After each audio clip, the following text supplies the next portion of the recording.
Quero saudar os irmãos e as irmãs com a paz do nosso Senhor Jesus Cristo. Estamos mais uma vez reunidos para louvar, adorar e bendizer o santo nome dele. Ele é o Deus dos deuses, o Rei dos reis e o Senhor dos senhores, aquele que nos sustenta, aquele que nos fortalece, aquele que nos guarda, que nos protege, que nos alimenta, aquele que é fiel a nós, aquele que nos guarda e nos protege. Nós estamos nesta noite com esse objetivo: louvar, adorar e bendizer o nome do Senhor. Amém. Em nosso último encontro, estivemos meditando sobre o tema Com Deus para sempre. Estávamos ontem no casamento do João e da Luísa e eu ouvi eles declarando: até que a morte nos separe, dizem os noivos. Um aperto de mão pode selar um acordo ou uma sociedade, mas nem tudo que começa bem acaba bem. Seres humanos são assim, e enquanto seus interesses são preservados, eles seguem em frente, ao menor deslize voltam atrás em suas declarações.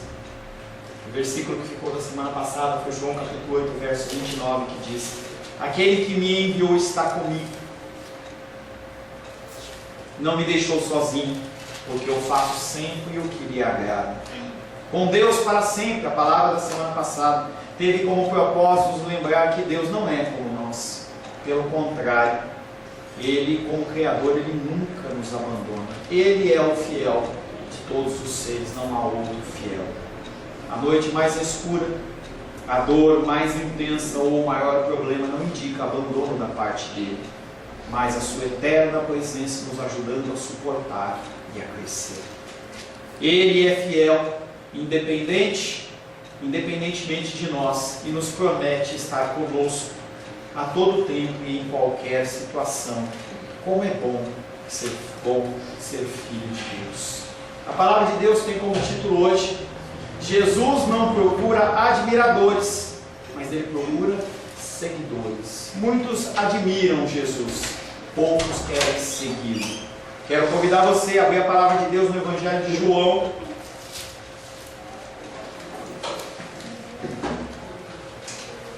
Evangelho de João, capítulo 8.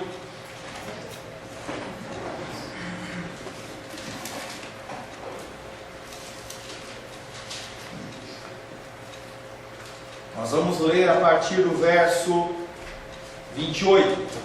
João, capítulo 8, verso 28 em diante. Assim diz a palavra de Deus: disse-lhes, pois, Jesus: quando levantardes o Filho do Homem, então sabereis que eu sou, e que nada faço por mim mesmo, mas falo como o Pai me ensinou. E aquele que me enviou está comigo, não me deixou só, porque eu faço sempre o que lhe agrada. Ditas essas coisas, muitos creram nele. Disse, pois, Jesus aos judeus que haviam crido nele: se vós permanecerdes na minha palavra, sois verdadeiramente meus discípulos, e conhecereis a verdade, e a verdade vos libertará. Responderam-lhe, pois: somos descendência de Abraão, e jamais fomos escravos de alguém. Como dizes tu, sereis livres? Replicou-lhes Jesus: em verdade vos digo, todo o que comete pecado é escravo do pecado. O escravo não fica sempre na casa, o filho sim, para sempre. Se, pois, o Filho vos libertar, verdadeiramente sereis livres. Bem sei que sois descendência de Abraão, contudo, procurais matar-me, porque a minha palavra não está em vós. Eu falo das coisas que eu vi junto do meu Pai, vós, porém, fazeis o que vistes em vosso Pai. Palavra do Senhor. Amém? Amém. Senhor, em nome de Jesus, mais uma vez lemos a Tua palavra. Nos curvamos à Tua palavra, Senhor. A Tua palavra é verdadeira, a Tua palavra é fiel, a Tua palavra é aquela que nos sustenta, Pai. As pessoas, Pai querido, nos decepcionam, mas o Senhor continua fiel, continua sendo a nossa rocha. Estamos aqui nesta noite para ouvir a Tua voz. Peço, Pai querido, em nome de Jesus, que o Teu Espírito Santo possa me capacitar a dar o recado santo segundo a Tua palavra e não segundo o meu coração. Que tudo, Pai querido, que tem que ser falado, ou seja, segundo a tua graça, segundo a tua vontade, segundo a tua misericórdia. Nos abençoe com o espírito de entendimento. É o que te pedimos em nome de Jesus. Amém. Jesus não procura admiradores, mas ele procura seguidores. Como é fácil admirar Jesus. Olhar para uma figura e dizer quão bonita ela é, quão perfeita ela é. Às vezes nós olhamos alguma escultura, olhamos alguma obra de arte, falando assim, que traços perfeitos. Mas entre você admirar e você realmente seguir a pessoa, há uma diferença muito grande. Jesus, ele retoma o seu discurso com base nos judeus que creram nele. Creram mais ou menos. Eles são convidados, aqueles que disseram que creram nele, são convidados a praticar a sua mensagem, que produz a liberdade. Liberdade essa que vem somente de Deus e não de uma linhagem. Você não é cristão por fazer parte da igreja cristã somente de vida ou qualquer outro. Você não é cristão por ter uma carteirinha de igreja, ou por ter sido batizado ou confessado Cristo em algum momento da sua vida. Da mesma maneira, o Senhor, ele fala para aqueles homens, não basta ser filho de Abraão só de nome. Não basta ser cristão apenas de nome. Para Jesus ser filho, demonstra-se pela conduta e não somente pelo nascimento. Quem em sua maneira de proceder é maligno, não tem Deus por Pai. Este era o caso dos dirigentes judeus, que sob o pretexto de zelo à lei, procuravam matar Jesus Cristo. Eu não concordo com o seu falar, Jesus. Eu não concordo com o seu pensar. E por causa de zelo à lei, eu vou matar você. A vida que Jesus dá é uma vida diferente. Está muito acima daquela que se adquire através de uma linhagem. Porque ela é uma vida definitiva, que não conhece fim. A vida que Cristo dá não tem fim. É uma vida eterna. Ela iguala os homens e torna indiferente toda a procedência étnica. As pessoas que se acham melhores, quando estiverem perante o Senhor, vão ver que são iguais. Não há pessoas melhores, não há pessoas piores, há pessoas iguais. Hoje pela manhã, estava falando alguns assuntos dentro da escola dominical, e aí eu citei sobre pedofilia, e aí uma irmã falou assim, eu acho que pedófilo tinha que morrer tudo. E eu olhei para ela e falei assim, eu concordo com você, assim como eu e você, quando falamos mal, ou agimos errado, para Deus não há diferença. E nós temos esse tipo de mudança de parâmetro em que nós achamos que nós somos melhores porque nós temos algumas características, ou vivemos de uma certa maneira, ou temos algumas posses. E a palavra de Deus não fala sobre isso. Quem em sua maneira de proceder é maligno, não tem Deus por Pai. Este era o caso dos dirigentes judeus, que sob o pretexto de zelo à lei, queriam matá-lo. A vida que Jesus dá está muito acima da que se adquire através da linhagem, porque é uma vida definitiva e uma vida sem fim. Ela iguala os homens e torna indiferente a sua procedência étnica. Esta está aberta uma nova discussão. E aí você pode falar assim, pastor, eu estou livre disso. Essa palavra realmente eu vou apenas observar o que o senhor fala, mas eu não sou judeu. E aí a gente tem um engano. Porque esse texto ele fala muito claramente sobre um cristianismo nominal e um cristianismo de fato. Nós estamos a anos-luz de distância do cristianismo de fato. Nós dizemos ser cristãos e não vivemos como cristãos. Nas menores situações, nós demonstramos isso através do nosso pensar, através do nosso falar, através do nosso agir e muito mais através do nosso coração. Coração que nós não conseguimos enxergar. Você não vê o meu coração, eu não vejo o seu coração, mas Deus vê o nosso coração. E nós podemos, a partir da medida do Pai, ou melhor, o Pai, a partir da medida dele, ele pode dizer se eu sou um cristão de fato ou não sou, se eu sou um cristão nominal ou eu não sou. João capítulo 8, verso 31 e 32, são os dois versículos que nós vamos meditar nesta noite. E diz assim, disse então Jesus aos judeus que nele haviam crido. Ele foi específico para o grupo das pessoas que haviam crido nele, mas muitas pessoas estavam ouvindo. Se vós permaneceres na minha palavra, sereis verdadeiramente meus discípulos, e conhecereis a verdade, e a verdade fará de vocês homens livres. Homens livres. Muitos outros naquela multidão, além daqueles que creram nele, com que seriedade eles creram e com que perseverança, não nos é dito. Será que aqueles homens realmente tiveram uma crença verdadeira em Cristo? O raciocínio deles, entretanto, foi registrado alguns capítulos anteriores em outro texto. Pessoas que creem apenas em sinais, ou a partir de sinais. João 2:23, estando ele em Jerusalém durante a festa da Páscoa, muitos vendo os sinais que ele fazia, creram nele. É muito fácil você crer em Cristo, ou dizer que crer em Cristo, enquanto os sinais eles estão ocorrendo. Os milagres ocorrem. O diferencial de um cristão verdadeiro e um cristão nominal é como você se porta em meio às lutas e dificuldades. Entenda que uma pessoa que cai, ou ela tropeça, ou terminologia que você quiser dizer, ela não deixa de ser cristã. Ela está passando por um momento de luta e dificuldade, na qual a luta aparentemente foi superior às suas forças, e ela dá aquele tupicão, mas não quer dizer que ela não é cristã. Muitos acham que cristãos são pessoas que não caem, pessoas que não falam errado, não cometem erros, não cometem falhas, não cometem pecados, e isso é um engano.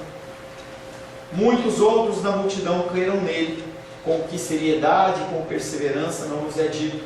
O raciocínio deles foi registrado nesse texto de João 2:23, em que as pessoas, ao verem Jesus Cristo manifestando sinais e maravilhas, creram nele. A fé baseada em sinais ela não é muito encorajada, mas embora ela é melhor do que nada, talvez seja um ponto de partida. Uma fé baseada em sinais, ela quer outros sinais, e outros sinais, e outros sinais.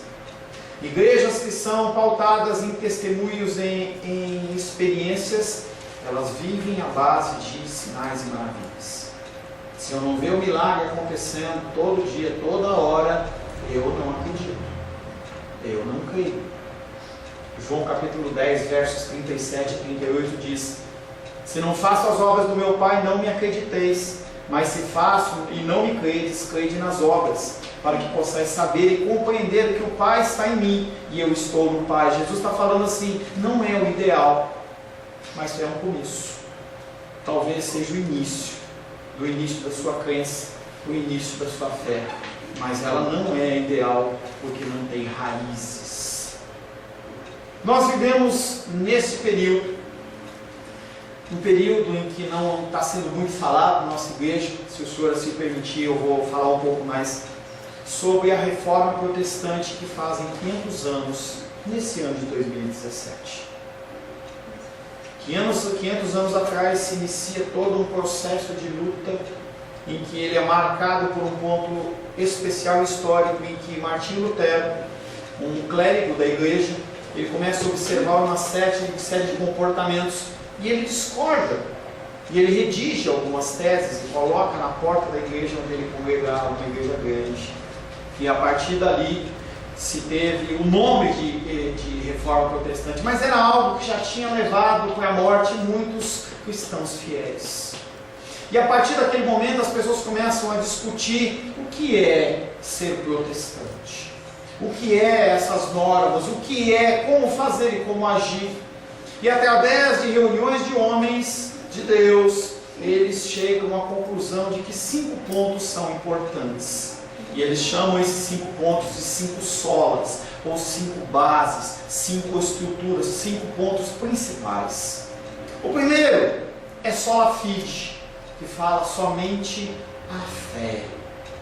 A fé em Cristo, a fé no Salvador, a fé na manifestação da palavra, a fé no sacrifício supremo de Deus, em nós. A segunda sola, o segundo ponto, é chamado de sola escritura. Eu posso falar muitas coisas, posso ter um discurso bonito, posso fazer um curso de retórica, posso fazer um curso de discurso, saber como envolver as pessoas que me ouvem, mas se o que eu falar não estiver aqui na palavra de Deus, não vale nada. Só a Escritura diz: importa que tudo que seja falado e seja vivido está nas Escrituras, esteja nas Escrituras. O terceiro, solos Cristos, somente Cristo. Não um apóstolo, não uma igreja, não uma denominação, não um grupo de pessoas, mas somente Cristo. Não uma pessoa que morreu, que foi bondosa, não uma pessoa que morreu há 10, 500, há 1000 anos, mas apenas Jesus Cristo. Ele é o cerne, Ele é a rocha, Ele é a pedra onde nós nos apoiamos. Quarto, sola gratia, somente a graça de Deus. Nós somos chamados a obras, nós somos chamados a uma vida verdadeira cristã, mas nada disso pode te levar à salvação. Nada disso pode te aproximar de Deus. Nada disso, como o pensamento grego, o pensamento romano e uma série de culturas, as boas obras suas não vão estar numa balança que vão definir se você vai para o céu ou se você não vai para o céu, se você é aprovado ou não é aprovado. Somente a graça de Deus. Deus, Ele escolhe a mim, escolhe a você, não pelos nossos méritos, porque pelos nossos méritos não seríamos consumidos, as nossas obras não valem nada, mas é tudo pela graça de Deus. E a última, só lhe deu glória, glória somente a Deus. Colossenses diz que façamos tudo para a glória de Deus: comer, beber, falar, pensar, dirigir, pregar, estudar, ir ao mercado, amamentar, cuidar da criança. Façamos tudo para a glória de Deus. Não glória ao homem, não glória à denominação, não glória a pessoas que se foram. E nós respeitamos os nossos, digamos, irmãos católicos, que agora, dia 12, eles vão fazer as suas romarias, vão agradecer pelas bênçãos recebidas. Eles não estão seguindo as Escrituras. Eu não estou falando mal do catolicismo, eu estou dizendo de algo que eles estão agindo errado. Como tem uma série de coisas que nós protestantes fazemos errado. Quando eu vou até um lugar e eu acendo vela a uma entidade, a um ser que não é Deus, eu estou quebrando essa sola que chama-se somente glória a Deus. Todos os erros são nossos, toda a glória é do Senhor. Por que eu estou falando sobre isso em meio a essa palavra? Eu estou falando porque a gente começa a perceber que na época de Jesus era assim, e nos dias de hoje tem sido assim também, talvez com mais frequência. E é criado algo como se fosse chamado sola experiência. Não existe essa expressão, mas ela é aplicada nas igrejas. As pessoas, elas se apoiam nas experiências. Se eu estou sentindo um frio na coluna, Deus está falando. Se eu estou vivendo um momento de prosperidade, Deus está comigo. E eu tenho que viver essas coisas. O problema é que a sola experiência, ela não permite que você crie raízes, porque você fica sempre em busca da próxima experiência, da próxima situação sobrenatural. Você fica esperando que a próxima coisa aconteça de uma forma cada vez maior, e quando ela não ocorre, você fica triste, você fica desesperado, você olha para Deus e fala: Deus, cadê você? Quando se pensa em sinais, não há indicação que essas pessoas, essas que creram em Cristo, desenvolveram qualquer entendimento profundo do seu significado. Assim, entendendo quem Jesus realmente era, e nós vimos o cumprimento disso que eu estou falando, no dia em que eles escolhem Barrabás em vez de Cristo. Não se engane, no meio daquela multidão que condenou Cristo, havia pessoas que foram curadas por ele. Haviam pessoas que tinham sido libertas de demônios. Haviam pessoas que tinham comido daqueles pães que foram multiplicados, não uma vez, mas 2 vezes. As pessoas estavam querendo algo a mais. E se você seguir o relato da crucificação de Cristo, aqueles religiosos passam na frente da cruz, olham para Cristo e falam: se tu és realmente o Filho de Deus, desce da cruz, para que nós vejamos e creiamos. Eles queriam mais um sinal. O messianismo popular na época de Jesus aparentemente não tinha o costume de associar a vinda do Messias com milagres a partir dos textos bíblicos do Antigo Testamento. A base correta para a fé é então apresentada: a permanência da palavra, não há outra forma. Abra a palavra de Deus em Mateus capítulo 13, por gentileza.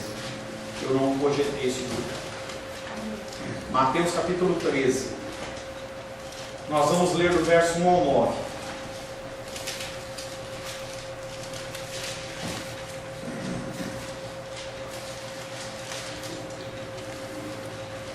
Mateus capítulo 13, Evangelho de Mateus capítulo 13, versos 1 a 9. Assim diz a palavra de Deus. Naquele mesmo dia, saindo Jesus de casa, sentou-se à beira-mar.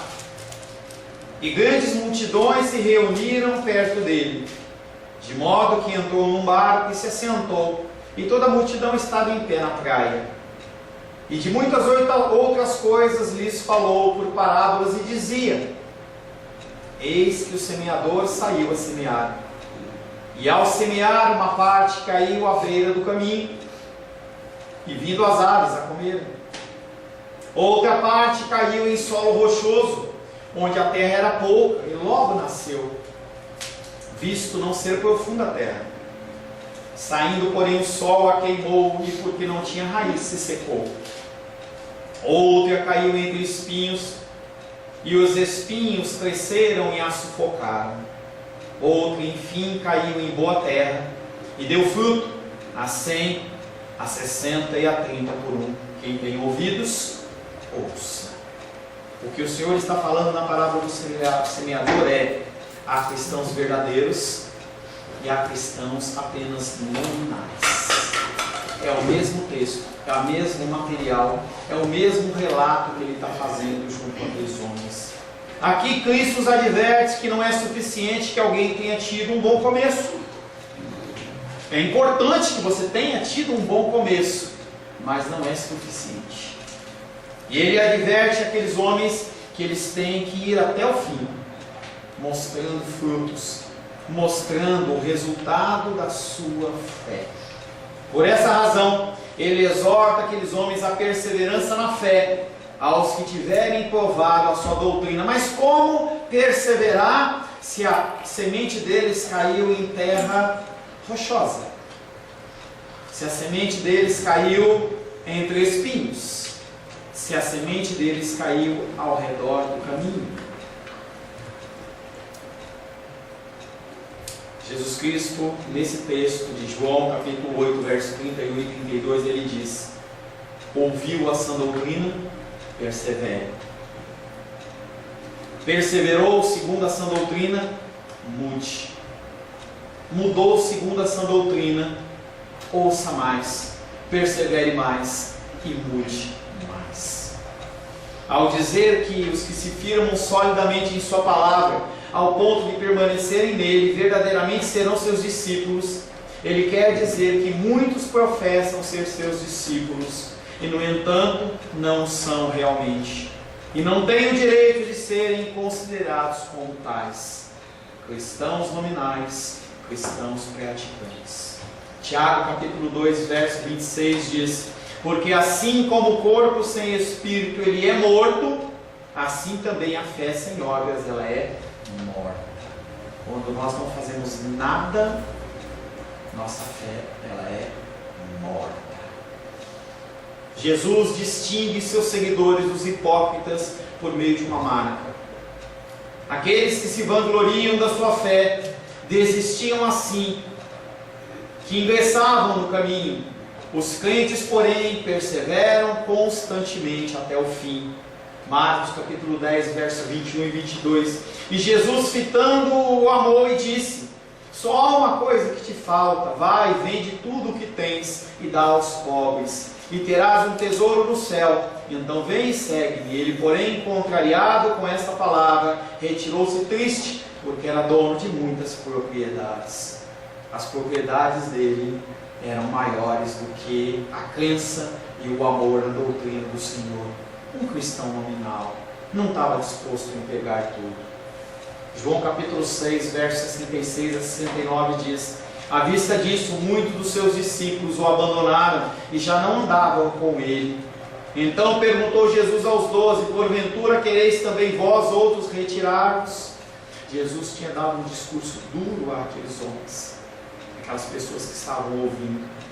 E como aquele que a gente leu em Marcos capítulo 10, eles foram vendo que aquele ensino estava muito pesado e eles começaram a se afastar e começaram a ir embora. Jesus olha para os 12 e pergunta: vocês também vão querer ir embora? Também está muito pesado para vocês? Simão Pedro, entenda que Simão Pedro ele não responde por si mesmo, ele responde através do Espírito Santo que o capacitou naquela hora. Senhor, para quem iremos? Tu tens a palavra da vida eterna. Em outras versões fala: só tu tens a palavra de vida eterna. E nós temos crido e conhecido que tu és o Santo de Deus. Para onde nós vamos? Para onde nós vamos? Nós não temos como continuar vivendo depois de ter conhecido a Cristo, nos afastar de Cristo. Não há como. O que o apóstolo Pedro fala é a vida do cristão. Situações ocorrem, amargas, mas nós não temos para outro lugar, não tem outro lugar para que nós possamos ir, a não ser nos aconchegar no colo do nosso Senhor, baixar a cabeça e permitir que Ele nos proteja. Se quisermos ser reconhecidos como discípulos de Cristo, temos que ser perseverantes. Jesus não procura admiradores, mas Ele procura seguidores. A mensagem de Jesus é a sua forma de agir, uma maneira que Ele aprendeu de Deus, seu Pai, e é o que Ele nos transmite, como nós devemos agir, como nós devemos falar, como nós devemos pensar. Obra, mensagem e verdade, aprendida de Deus, se completam. Todas se referem à realização do desígnio divino. Lucas capítulo 6, verso 45 diz: o homem bom, do bom tesouro do coração tira o bem. Como que você pode ter um bom coração, se o coração do homem ele é enganoso? Palavra, palavra, palavra. Comunhão com Deus. O homem bom, do bom tesouro, tira do bom tesouro do coração tira o bem, e o mal, do mau tesouro tira o mal, porque a boca fala do que está cheio o coração. A nossa vida é uma vida de luta, é uma vida de dificuldades, em que nós caminhamos constantemente sendo confrontados com as nossas palavras, as nossas ações, as nossas omissões. E o que nós temos que fazer? Nos lançar ao caminho, abandonar tudo. Não quero mais, vou deixar tudo para trás. Não, nós temos que buscar forças em Deus, nos levantar e caminhar mais uma milha. Hoje pela manhã dos reis ela fala assim: pastor, como é complicado. A gente chama as pessoas, e eu usei o termo idiota, como o mundo nos vê, entendeu? Nas nossas ações. E ela falava assim: pastor, eu fico imaginando quantas pessoas eu chego para falar de Jesus e na verdade eu estou chamando elas para o sofrimento. Eu estou chamando elas para que as pessoas olhem para ela e falem assim: você é idiota. Parece uma palavra dura, mas não é. É exatamente assim que os seres humanos do mundo pensam sobre nós. Nós somos ridículos. Nós somos idiotas.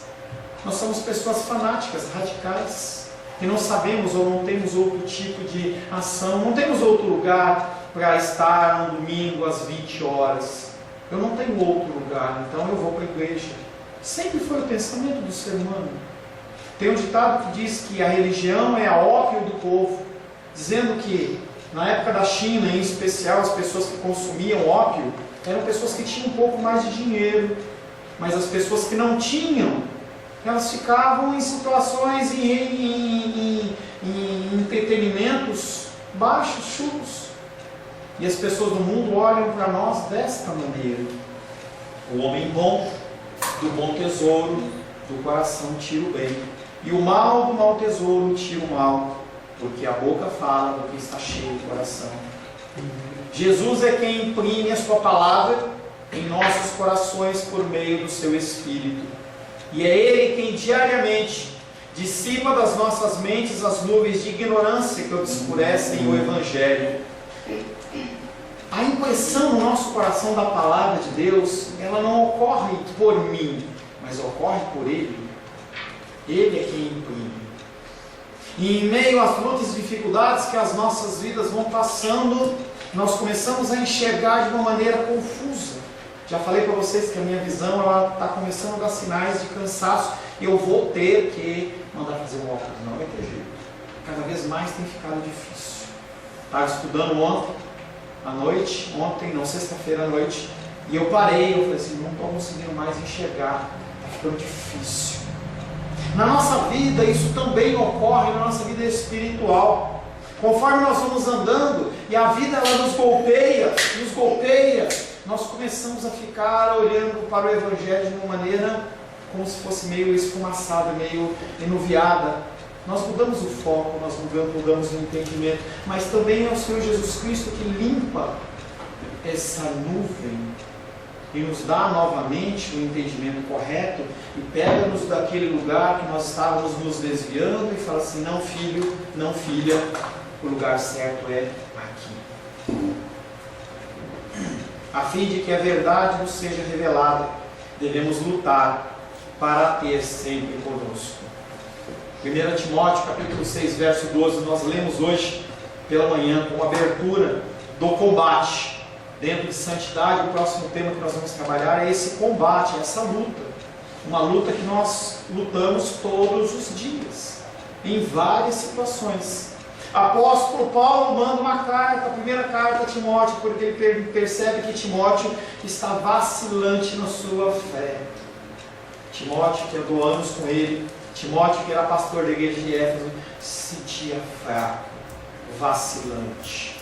E o apóstolo Paulo diz a seguinte frase: combate o bom combate da fé. Não qualquer combate. Não o combate que eu quero guerrear.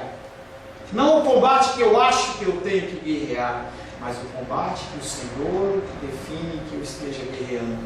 Aquele combate nos é dado a força necessária, nos é dado a estratégia necessária para que nós possamos lutar e ser vitoriosos, não no sentido de nós sermos satisfeitos nas nossas vontades, mas sim cumprir o desígnio do Senhor.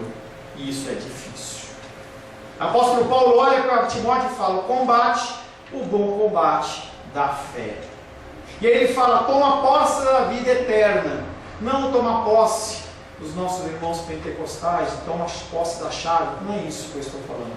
Toma posse da vida eterna, para a qual também fosse chamado, e de que fizeste boa confissão perante muitas testemunhas. Coloque em prática o que você já ouviu. Coloque em prática aquilo que já foi ensinado a você. Se apega, se firma, seja perseverante. E além disso, continua praticando a confissão, continua dando testemunho da sua fé, continua dando testemunho da palavra do Senhor, mesmo que as pessoas não entendam. Continua. A verdade, Jesus diz, essa verdade da palavra nos fará livres, porque nós começamos a nos desvencilhar desses ensinamentos que são humanos. Nós começamos a nos purificar e nós começamos a ficar com uma pele mais grossa, não no sentido de ficar insensíveis, mas no sentido de conseguir resistir mais aos dias maus. as nossas lutas e dificuldades desenvolvem uma dureza espiritual, a qual vai possibilitar que você, em algum momento da sua vida, possa estender a mão para alguém e falar assim: eu já passei por isso, posso te ajudar? Posso te ajudar? A verdade nos fará livres. Uma liberdade que se intensifica com uma caminhada. A cada passo que você dá na vida cristã, mais é intensificada essa sua liberdade. Uma liberdade que não é uma liberdade de você fazer o que você quiser, mas é uma liberdade de você cada vez mais se conformar à palavra do Senhor. Uma caminhada que não é fácil. Uma caminhada que vai gerar muitas lágrimas no meu rosto e no seu rosto. Muitas decepções, muitas tristezas, muitas esperanças quebradas. Essa é a caminhada cristã, uma caminhada difícil e dura. Mas aí eu volto na palavra da semana passada: nós não estamos sozinhos. Não estamos sozinhos. Sim, você vai errar. Sim, eu vou errar. E quanto mais nós aprendemos, parece que mais a gente erra, mais a gente comete erro, mais a gente machuca, mais parece que nós não tiramos do bom tesouro do coração o bem, mas nós tiramos o mal. E nós nos constrangemos. Nós nos constrangemos com os nossos pensamentos, nós nos constrangemos com as nossas ações, omissões, com as nossas palavras impensadas. Uma caminhada difícil e dura.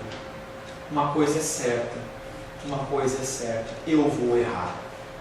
Uma coisa é certa, você vai errar. Mas no fim, nós seremos recebidos pelo nosso Deus na glória. Este é o fim, esse é o desfecho. Quando nós vamos assistir um filme, nós não sabemos o que vai acontecer, nós podemos deduzir. O filme da minha vida, o filme da sua vida, ele não acaba na sua luta, mas acaba da nós perante o Senhor em glória. Este é o fim. Resumindo, qual gênero de liberdade é aqui descrito por Cristo? Será que é uma liberdade para eu fazer o que eu quiser? Será que é uma liberdade para eu pensar o que eu quiser pensar? Agir como eu quiser agir? A verdade é aquela que nos faz livres da tirania de três coisas. Primeiro, Satanás. Segundo, o mundo. E segundo, os desejos da nossa carne. Não é algo instantâneo, mas é algo a ser conseguido durante toda a nossa vida. A liberdade nossa, ela é progressiva. Qual que é o método para adquirir essa liberdade? Não há outro método a não ser a palavra de Deus. Não há outro método, não há outra forma, a não ser o ensino. Não há. Muitas vezes o ensino, ele é algo que vai contra o que nós cremos ou o que nós queremos acreditar e nos incomoda. Falava hoje pela manhã sobre quando eu comecei essa caminhada dentro da cultura protestante. E a irmã falava assim: eu recebi com muito amor, eu recebi aquilo com uma coisa doce. E eu falei: irmã, comigo foi ao contrário.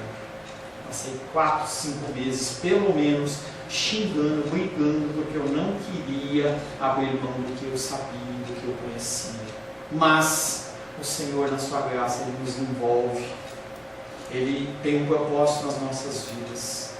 E Ele não nos abandona. Feche seus olhos. Senhor Deus, mais uma vez ouvimos a Tua palavra. Tua palavra proferida através deste vaso imperfeito, vaso que não sabe como agir, como fazer, mas que tem o desejo de Te servir, tem o desejo de fazer o Teu querer e a Tua vontade.